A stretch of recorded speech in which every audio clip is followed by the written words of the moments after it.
Get your News Channel 5 updates throughout the day on News Radio 1290 WJNO. 6:10 right now. We are following breaking news out of Kansas this morning. A string of suspected tornadoes slammed into parts of that state overnight. Governor Sam Brownback has declared a state of emergency for Harveyville near Topeka. It's a town of 236 people. Sloane Heller from our Scripps station in Kansas is live with the very latest. Sloane, what can you tell us this morning? Good morning. Well, what I can tell you is the sheriff's department says up to 60% of this town destroyed.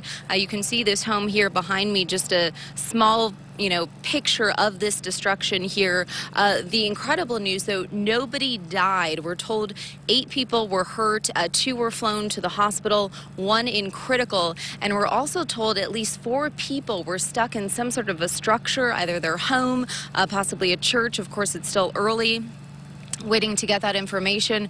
But again, you can see the damage from KSNT. Again, all of this happening about 9 o'clock last night.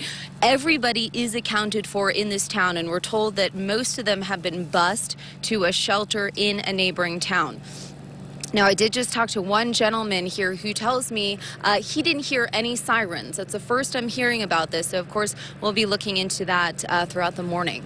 For now, we're live this morning in Harveyville, Kansas. Sloane Heller, back to you. What a blessing that is. Thank you. Yes, indeed.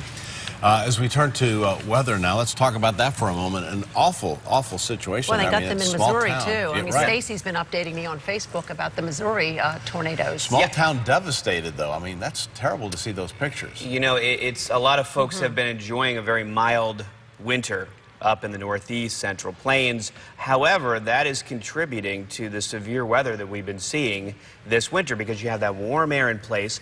That cold air comes out of Canada. It smashes into that warm air, and then you get those lines of very severe weather in there. It was cold all the way across. Season seems to be hitting early. Yeah, tornado season is usually early. April, May, early June. We don't usually see this kind of activity in February and in January and in March. So hopefully they'll get a chance to clean up today. National Weather Service will go out there and survey during the day today to see what kind of tornadoes these were, how strong they were, but they can't do that until they survey the damage, and that's hard to do at night. But there you see that line of strong storms now pushing toward Kentucky and Tennessee and southern Indiana and all the way down into parts of Mississippi and Alabama. So there's something to watch throughout the day today. We'll have your local forecast in just a moment, but first let's get a quick check on the morning drive with Keely.